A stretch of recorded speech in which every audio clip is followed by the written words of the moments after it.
Okay, Assalamualaikum warahmatullahi wabarakatuh. Saya Cikgu Umaira. Pada kali ini akan membincangkan bab 3 Matematik tingkatan 4, iaitu tajuk penaklukan logik. Jadi pada kali ini kita akan lihat pernyataan dengan standard pembelajaran, menerangkan maksud pernyataan dan seterusnya menentukan nilai kebenaran bagi suatu pernyataan. Okey, murid-murid, kita lihat situasi ini untuk kita memahami pernyataan. Kelihatan seorang guru bertanya, murid-murid, berapakah bucu bagi sebuah cuboid? Kita dapati pelajar perempuan menjawab sebuah cuboid mempunyai 8 bucu. Manakala seorang lagi pelajar lelaki pula menjawab sebuah cuboid mempunyai 12 bucu. Jadi jika kita perhatikan dekat sini, kita ada dua jawapan yang berbeza, iaitu dua ayat yang membawa maksud yang berbeza, tetapi kedua-duanya adalah suatu pernyataan, suatu ayat daripada jawapan murid-murid di sini.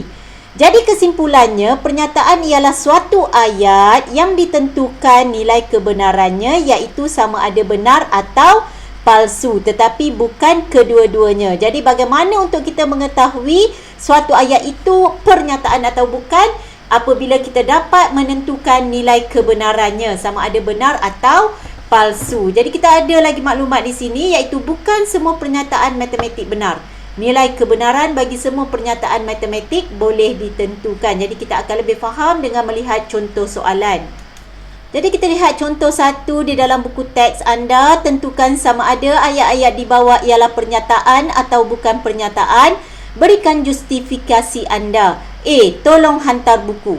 Jadi kita perhatikan ayat tolong hantar buku, kita tak dapat menentukan nilai kebenarannya.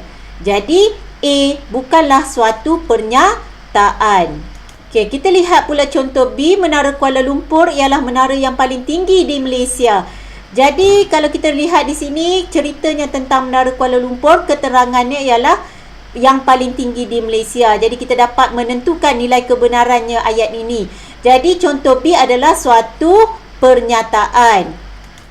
Okay, kita lihat pula contoh C. Bagaimanakah anda datang ke sekolah? Daripada sini kita dah nampak ini adalah satu soalan. Jadi soalan kita tak tahu nilai kebenarannya. Jadi contoh C juga bukan suatu pernyataan. Jadi bila kita lihat contoh seterusnya, X tambah 3 sama dengan 5. Jadi di sini juga kita tidak dapat tentukan nilai kebenarannya kerana kita tak tahu X ini berapa. Jadi contoh D juga bukan suatu pernyataan. Okay, kita lihat contoh E, negatif 6 lebih kecil daripada negatif 8. Jadi di sini murid-murid kena bayangkan, buat gambaran garis nombor. Okay, bila kita buat gambaran garis nombor, suatu garis nombor, okay, di sini kosong. Okay, kita andaikan di sini negatif 6, negatif 8 akan berada di sebelah kirinya. Jadi menunjukkan negatif 6 sebenarnya lebih besar sebab dia berada di sebelah kanan. Nombor yang berada di sebelah kanan adalah lebih besar daripada nombor berada di sebelah kiri. Jadi di sini kita boleh menentukan nilai kebenarannya. Jadi menunjukkan ayat ini adalah suatu pernyataan dengan nilai kebenarannya adalah palsu. Jadi kita lihat pula contoh 2, tentukan sama ada pernyataan berikut benar atau palsu. Sekiranya palsu, buktikan. Jadi AX tambah Y kuasa 2 sama dengan X kuasa 2 tambah 2XY tolak Y kuasa 2.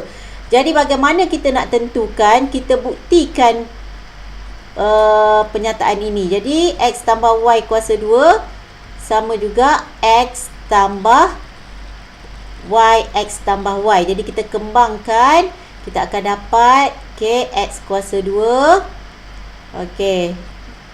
Positif XY. Y darab X juga positif XY.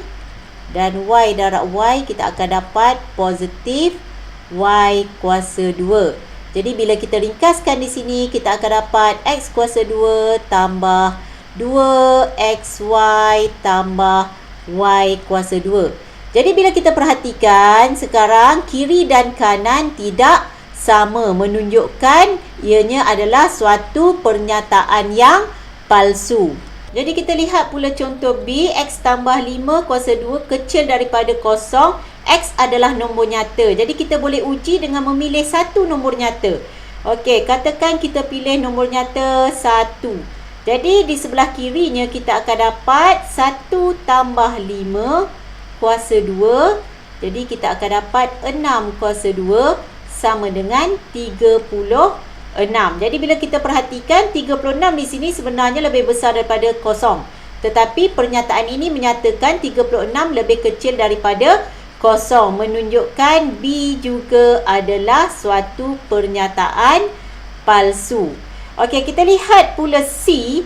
2 tambah 6 darab 4 lebih besar daripada 4 tambah 6 darab 2. Jadi kita selesaikan sahaja. Kita boleh menggunakan kalkulator. Okey, bila kita gunakan kalkulator di sini, okey, di sebelah kiri kita akan dapat 2 tambah 6 darab 4. Okey, kita akan dapat 26. Jadi kita buat catatan. Okey, di sebelah kirinya 26. Okey, di sebelah kanannya, okey, kita uji menggunakan kalkulator. 4 tambah 6 darab 2. Jadi kita perhatikan kita akan dapat 16. Jadi 26 adalah lebih besar daripada 16. Jadi membuktikan, okey, contoh C adalah suatu pernyataan yang benar. Okey, kita lihat pula contoh D. 2 ialah faktor bagi 8. Jadi di sini kita kena cari faktor bagi 8. Jadi daripada sini saya jelaskan, suatu faktor bagi nombor adalah 2 nombor apabila didarabkan akan dapat nombor itu semula. Jadi untuk dapatkan 8, kita boleh dapat dengan 1 darab 8. Okey, selain itu kita juga boleh dapat 2 darab 4. Okey, 4 darab 2 samalah. Jadi kat sini kita boleh senaraikan faktor bagi 8 adalah 1, 2, 4, 8. Jadi kita perhatikan dalam set nombor faktor bagi 8 ini ada unsur 2. Jadi membuktikan 2 adalah unsur faktor bagi 8 adalah suatu pernyataan yang benar. Okey, saya harap murid-murid faham ya di sini. Jadi kita lihat pula contoh E. Okey, set nombor 257, kesatuan nombor perdana, kita akan dapat 257. Jadi kita perlu faham, kesatuan bermakna kita akan senaraikan semua nombor yang ada di sini. Jadi kalau saya ambil set nombor perdana adalah nombor yang tidak boleh dibahagi dengan nombor lain. Bermula daripada 2. Saya ambil 2, 3, 5, okey, 7, 11. Kalau kita perhatikan dekat sini, apabila kesatuan dengan nombor perdana, ada 3 di sini. Sedangkan jawapan tiada 3. Jadi menunjukkan contoh 2E adalah suatu pernyataan yang palsu. Saya harap murid-murid jelas dengan penerangan ini. Jadi kita lihat pula contoh 3. Tentukan sama ada pernyataan matematik di bawah benar atau palsu. Sekiranya palsu, buktikan. Jadi kita tengok yang pertama, A. Kita ambil pen sikit di sini. Semua poligon mempunyai penjuru. Jadi semua. Jadi poligon adalah garis lurus yang tertutup.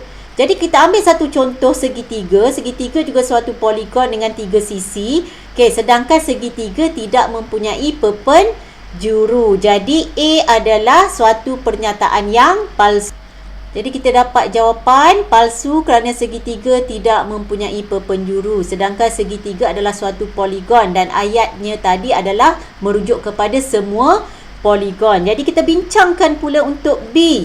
Sebilangan nombor kuasa 2 sempurna ialah nombor bulat. Jadi di sini murid-murid perlu tahu apakah itu nombor kuasa 2 sempurna.